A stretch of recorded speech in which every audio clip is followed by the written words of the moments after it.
Valentine. So Ma'am, thank you, Senator Marcos. it's the time of Senator Can I have my Cayetano. 1 Yes. minute? Yes. O pati yun, nanakawin mo pa rin.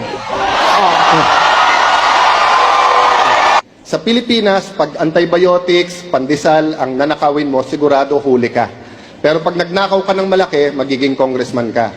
Pag mas malaki ninakaw mo, magiging senador ka. Pag barkada mo si Napoles, syempre si Napoles, i-clear ka, barkada mo siya eh. Di ba? Magiging vice president ka.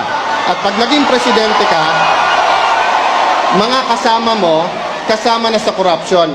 No, I was just wondering kasi sinasabi ni Senator Alan, pagka malaking ninakaw mo, maging congressman, mas malaki maging senador. Is that how he became congressman? Is that how he became Let me senator? respond. That's not how I became congressman. It's not how I became senator. Well, mga kababayan, alam kong sa Europe nag-aral si Senator Bongbong kahit peke yung diploma. Pero Ibang issue na yan, Senator Alan. ang sinabi ko po na magiging congressman ka, that's sarcasm. Because it applies to many, not to all.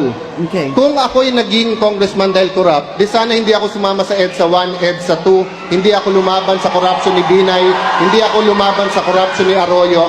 But Senator Marcos, nasaan ka pag corruption ang pinag-uusapan? Di ba? Wala ka sa hearing.